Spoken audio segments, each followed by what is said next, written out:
Pessoal, sejam muito bem-vindos de volta aqui a mais um vídeo informativo do nosso canal. E esse vídeo aqui tá sensacional. Eu trago para vocês aqui uma reviravolta, mais uma para a cabeça aí do ministro Alexandre de Moraes, do STF. Ele não tem mais paz, né? Olha só, acabei de receber uma nova informação a respeito aí do STF, gente, uma reviravolta muito grande a respeito do ministro Alexandre de Moraes em relação aí com o X, com o Twitter. O Elon Musk já trouxe que ele não vai sossegar, né, enquanto não derrubar o ministro, e vai ter aqui uma mudança gigante. Vocês precisam já se preparar para esse assunto que eu vou trazer aqui para vocês. E além dessa notícia, eu vou trazer outras notícias também, né? Eu tenho mais 3 notícias aqui importantíssimas que estão acontecendo agora no Brasil e que todos vocês precisam ter conhecimento. Antes eu peço só para você se inscrever aqui no canal, ativa o sininho de notificação, compartilhe o vídeo, gente, para levar essa informação a todo o povo brasileiro. Olha só, eu já vou direto aqui na notícia, já venham aqui comigo para vocês verem o que está acontecendo, né? Depois que o ministro Alexandre de Moraes arbitrou aí para derrubar o X, para tirar o Twitter do Brasil, aconteceram várias coisas. E uma delas que aconteceram, vocês viram ontem, os sites dele, né, do ministro, do escritório da família dele de advocacia, a gente viu aí todos os envolvidos a tirar o X do ar, foram atacados. Inclusive saiu agora há pouco, aqui tá no Jornal de Brasília, sites do GDF ficam fora do ar e servidores suspeitam de ataque do hacker. Rede geral está sem conexão desde a manhã dessa quarta-feira, dia 4 de setembro. A comunicação do governo ainda não se pronunciou. Os sites do governo do Distrito Federal estão fora do ar, gente. É isso mesmo. Os servidores contaram ao Jornal de Brasília agora há pouco, saiu há poucos instantes, que a instabilidade começou no início da manhã de hoje e que há suspeitas de ataque hacker na rede geral do executivo local. A atualização, de acordo com a Secretaria da Comunicação, a rede de internet foi restabelecida por volta das 14 horas e 10 minutos de hoje. Sites como o portal do GDF, Casa Militar, Agência Brasília, Secretaria de Educação, Secretaria do Desenvolvimento Habitacional e Urbano, entre outros, foram atingidos pela instabilidade. Um servidor que não quis se identificar, segundo o jornal Brasília aqui, né? Ele disse que a suspeita é que a queda foi ocasionada por um ataque ao sistema da rede geral do Palácio do Buriti, o que derrubou todos os sites que compõem a rede do executivo local. O Jornal de Brasília entrou em contato com a Secretaria de Comunicação por meio de mensagem de texto. Em nota, ela afirma que técnicos da Secretaria Executiva de Tecnologia da Informação e Comunicação da Secretaria de Economia verificaram na manhã de hoje, né, uma baixa capacidade de processamento de dados do data center do GDF, e isso ocasionou uma queda no fornecimento de internet e dificuldades de acesso ao sistema em alguns órgãos. Então, olha só o que está acontecendo. Vocês perceberam que tem alguma coisa diferente acontecendo no nosso país? Ontem eu trouxe para vocês aí, né, aconteceu ontem que o STF, a Anatel e a Polícia Federal relataram que foram alvos de ataque do hacker, né? E a Anatel afirmou que os ataques às agências se intensificaram após a decisão do ministro Alexandre de Moraes de tirar o X do ar. Os ataques não causaram prejuízo aos órgãos públicos, segundo eles, né? Mas o STF, aí, o Alexandre de Moraes, ele foi aí pego de surpresa, ele ficou bem preocupado, segundo aqui algumas pessoas próximas dele. A Polícia Federal investiga o ataque cibernético que gerou a instabilidade em serviços prestados pela instituição, e o acesso ao serviço já foi restabelecido, então não foi detectado comprometimento aos sistemas e acessos a dados das instituições, segundo a Polícia Federal informou em nota. Isso aqui é oficial, gente, isso aqui tá no portal, isso aqui tá no Insta, isso aqui tá no site deles, tá? É tudo informação aqui oficial, tá? O STF diz que o ataque da quinta-feira, que começou na quinta-feira do dia 29, pouco antes do ministro Alexandre de Moraes ordenar que a rede social X designasse um representante no Brasil e pagasse as multas que deve à justiça sob pena de ser proibida no país. Moraes escreveu na decisão que o X tem desobedecido decisões judiciais e insiste em manter no ar perfis com ataques antidemocráticos Como o X não cumpriu as ordens, Moraes foi lá e tirou a rede do ar na própria sexta, que foi dia 30. O STF informou que o ataque hacker não causou prejuízos ao sistema, mas olha só que interessante, né? A gente está olhando aqui sobre esses ataques dos hackers, né? Todos os envolvidos na questão aí do X, que foi a Anatel, que foi responsável por tirar o Twitter do Brasil. Teve aí a questão do próprio... da Polícia Federal, né, que deu aí a ordem também por causa do ministro, que recebeu a ordem do ministro, e o STF. Então, os três principais envolvidos na questão de tirar o Twitter do Brasil foram atacados pelo hacker. Eles deixou o sistema fora do ar por algumas horas, né, a equipe de tecnologia foi lá, conseguiu interferir e resolver, mas a gente viu que o ministro Alexandre de Moraes agora ele está sendo aí bem criticado. Inclusive o Musk voltou a se pronunciar hoje, nesse fim de tarde. O Musk chamou o Moraes de canalha por ofensivas contra o X em 2023. O empresário compartilhou a reportagem do Poder 360 sobre o ministro ter mandado fazer relatórios e endurecer ações contra a rede social. O dono do X, que é o ex-Twitter, Elon Musk, chamou o ministro do STF, Supremo Tribunal Federal, Alexandre de Moraes, de canalha nessa quarta-feira, dia 4 de setembro de 2024. O empresário compartilhou uma reportagem do Poder 360 sobre o magistrado ter mandado fazer relatórios, endurecer ações contra a rede social ano passado. Conversas entre Marco Antônio Vargas, juiz auxiliar do ministro do TSE, Tribunal Superior Eleitoral, e integrantes da AEED, que é a Assessoria Especial de Enfrentamento à Desinformação da Justiça Eleitoral, mostraram que Moraes ordenou, gente, foi vazado, né? A casa tá caindo aí pro Moraes, hein? Porque tá começando a aparecer as coisas que ele não queria que aparecesse, né? E aí mostrou que o Moraes ordenou a elaboração de relatórios e disse que aplicaria sanções à plataforma. As conversas fazem parte das mensagens obtidas pela Folha de São Paulo. E o X foi suspenso aí no Brasil no sábado, dia 31 de agosto, após o Musk descumprir, né, a ordem aí de Moraes, que determinava que a rede social identificasse um representante legal no Brasil em até 24 horas.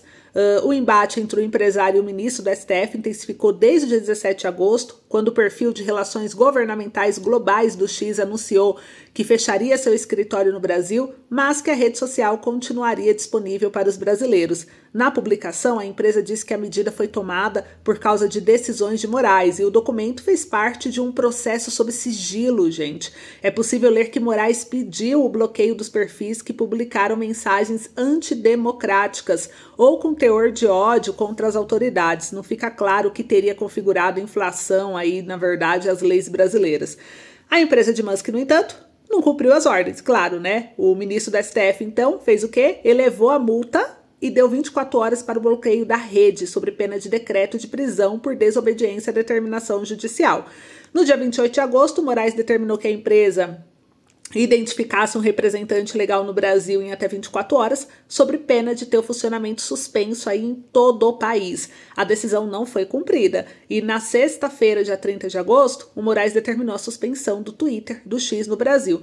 Então, os ministros ficaram meio assim, né? Tanto que saiu aqui no jornal que a oposição tá pedindo, inclusive, né, aí o impeachment do Alexandre de Moraes. Olha só uma notícia que saiu sobre o impeachment, porque a oposição listou aqui já 10 embasamentos para o pedido de impeachment de Moraes. E se o Rodrigo Pacheco, que é o presidente do Senado, não colocar o impeachment, gente, em pauta, vai dar ruim para eles, porque eles já falaram que no dia 9 de setembro irão ali apresentar, né, essa questão aí do pedido de impeachment. E se o Rodrigo Pacheco, não colocar o impeachment, por mais que tenha ali os argumentos e ele se negar a colocar, eles vão ali pedir até mesmo a prisão do Rodrigo Pacheco. Olha isso. Então o negócio tá pegando fogo no Congresso e eu vou trazer aqui a lista do que a oposição fez sobre aí o pedido de impeachment do Moraes.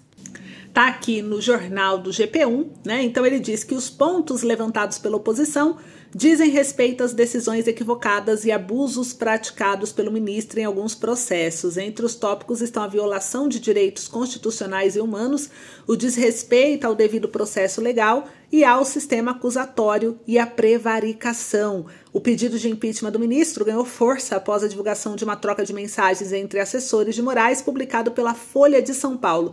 E as mensagens sugerem que o ministro usou ilegalmente o Tribunal Superior Eleitoral, que é o TSE, em investigações contra aliados do ex-presidente Jair Bolsonaro no Supremo Tribunal Federal. Olha, eu vou tirar o meu chapéu aí para a Folha de São Paulo, porque eles estão escancarando aí várias situações aí do ministro, né? Sendo que muita gente tem medo do ministro Alexandre de Moraes de ser preso, não vão peitar ele. Tanto que eu queria saber, né, de você acha aí que os deputados, os senadores nesse pedido de impeachment vão colocar o impeachment para frente, ou vocês acham que eles têm rabinho preso ali com o Alexandre de Moraes e não vai avançar? Qual que é a sua opinião? Vai comentando aí para mim, gente, porque o negócio tá pegando fogo. E olha só, né, além da troca de mensagens, o Alexandre de Moraes decidiu suspender essa semana, na decisão monocrática, a rede social do Twitter, né, do bilionário Elon Musk. Então o ministro ainda ameaçou a população com multas de 50 mil para quem acessar a plataforma usando o VPN. Então não é só o Elon Musk, não, ele ameaçou todos os cidadãos brasileiros. No Twitter são mais de 22 milhões de usuários, gente, e o Alexandre de Moraes ameaçou a todos, ele peitou todo o Brasil. Ele falou, olha, quem for acessar a plataforma via VPN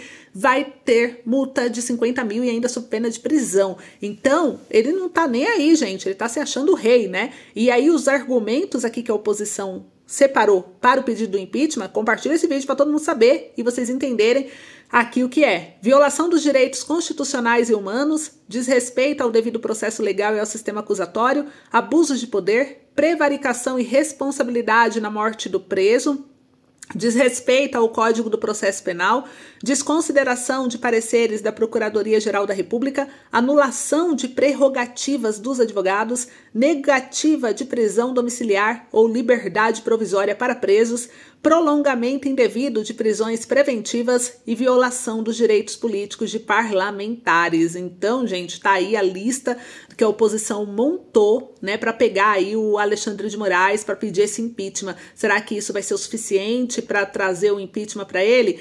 Então a gente vai acompanhar tudo isso, né? Os abusos de poder, principalmente. O Moraes tem sido denunciado por exceder suas atribuições como ministro do STF de forma abusiva, tomando decisões que ultrapassam os limites de suas funções, da Constituição. Exemplos incluem a abertura de inquéritos sem provocação do Ministério Público e a condução de investigações com foco em opositores políticos e até desafetos, né? O que configura um uso excessivo do Poder Judicial para fins pessoais e partidários. Ainda em abril de 2020, ele teria incorrido em abuso de autoridade e crime de responsabilidade ao sustar ato do presidente Jair Bolsonaro de nomeação do delegado Alexandre Ramagem, do PL do Rio de Janeiro, hoje deputado para o cargo diretor-geral da Polícia Federal. O episódio de 2023 envolvendo discussão com turista brasileiro em Roma também pode entrar nessa linha de argumentação. Sobre a questão aí que eles estão falando de violação de direitos constitucionais e humanos, o Alexandre de Moraes tem sido acusado de tomar decisões que contrariam direitos fundamentais garantidos pela Constituição, como a liberdade de expressão, a privacidade e o devido processo legal, a censura de veículos de imprensa e plataformas digitais, culminando com o bloqueio do X e a quebra de sigilos bancários e telefônicos sem justificativa robusta, né?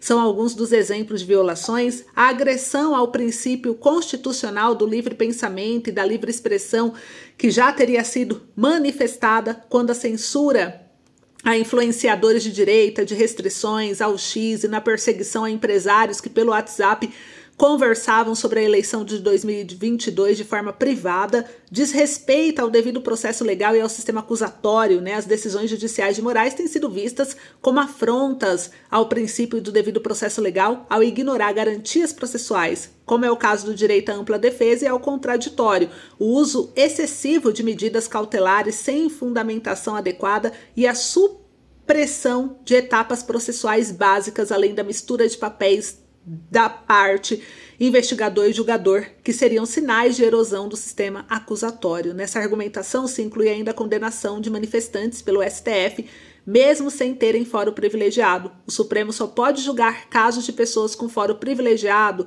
como políticos e altos funcionários públicos. Tem ainda a questão aqui de prevaricação e responsabilidade na morte de preso, porque o ministro ele foi acusado de ignorar, gente, providências quanto à situação de Clériston Cunha, mais conhecido como Clezão. Ele foi preso do dia 8 de janeiro e ele morreu de infarto no presídio da Papuda, em Brasília, no fim de 2023, que não esteve presente na esplanada dos ministérios. Ele faleceu sob custódia, apesar de muitos pedidos da defesa do Ministério Público para que cumprisse pena em regime aberto, justificado por seus graves problemas de saúde. O episódio levantou questões sobre possível negligência, falta de ação do ministro para garantir a integridade física dos detidos. O desrespeito ao Código do Processo Penal, Moraes tem sido criticado por utilizar a prisão preventiva como instrumento de coerção, visando obter delações premiadas em vez de aplicá-la como medida cautelar excepcional. A tal prática pode ser interpretada como um desvio do propósito original da prisão preventiva, tornando-se aí um meio de pressão indevida sobre os acusados. Mauro Cid, ex-ajudante de ordem do Jair Bolsonaro, disse em declaração vazada que o magistrado é a própria lei. Críticos de Moraes dizem que ele manteve Cid preso até que ele concordasse em delatar Bolsonaro. A desconsideração de pareceres da Procuradoria-Geral da República, em várias ocasiões, Alexandre de Moraes ignorou pareceres da Procuradoria-Geral da República que recomendavam a concessão da liberdade a presos relacionados a distúrbio de 8 de janeiro de 2023. Essa desconsideração pode ser vista como afronta à função do Ministério Público e também ao equilíbrio entre os poderes. Já na anulação de prerrogativa dos advogados, a OAB, que é a Ordem dos Advogados Brasileiros, começou a se posicionar de uma forma mais explícita contra algo que já vem sendo alvo de queixas há anos, por profissionais de direito.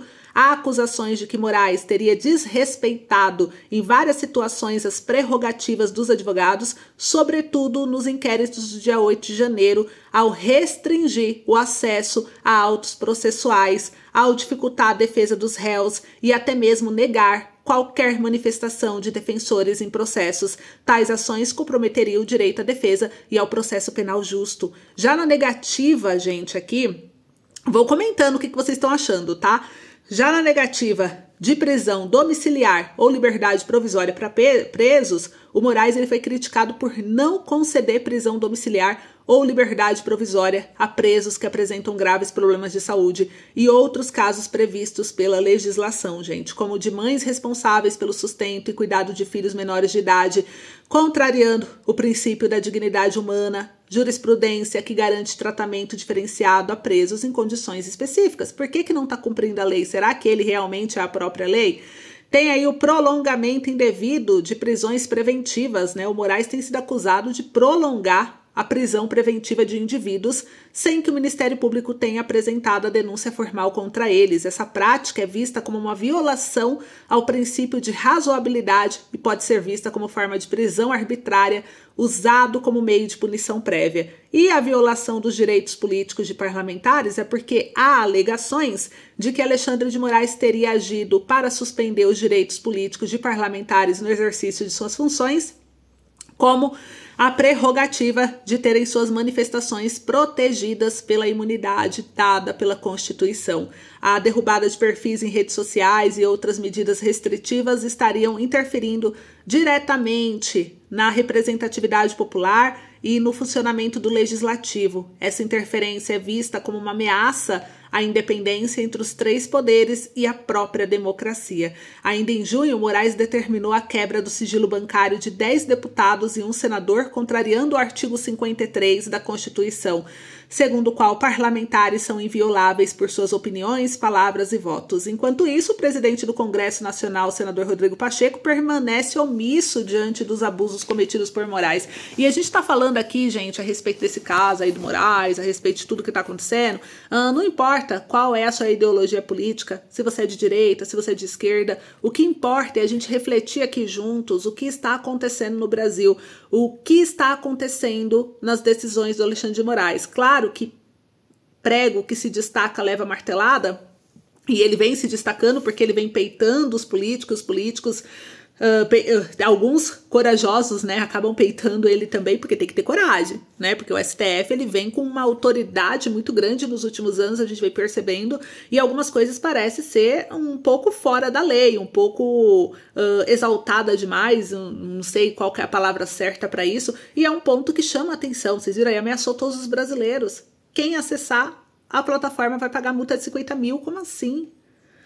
E ele ameaçou sem ter o julgamento com todos os ministros. Então ele está tomando a decisão e os ministros estão ali apoiando ele, né? A gente está vendo uma coisa acontecendo ali muito estranha. A gente viu a própria revisão da vida toda, que eles já tinham batido o martelo em dezembro, que a revisão da vida toda seria a vitória do aposentado, né? Que seria uma vitória para vocês aposentados, pensionistas. Do nada, viraram, né, julgaram lá outra ação, que é a ação do fator previdenciário, e derrubou a revisão da vida toda. Querem colocar lá o ministro que as leis dele, ele pode voltar atrás quando quiser. Então isso enfraquece o poder judiciário. Então agora dia 7 de setembro, inclusive, vai ser aí um dos maiores atos, eu acredito, da história do Brasil a pedido de impeachment, e vão pedir impeachment do Alexandre de Moraes. Agora eu quero saber de vocês são a favor ou vocês acham que o Alexandre de Moraes está agindo conforme a lei e que é implicância da oposição? O que vocês acham sobre isso? Vão comentando aí pra mim. Esse foi o vídeo de hoje, eu espero vocês até o próximo vídeo, então até logo, um beijo, até mais.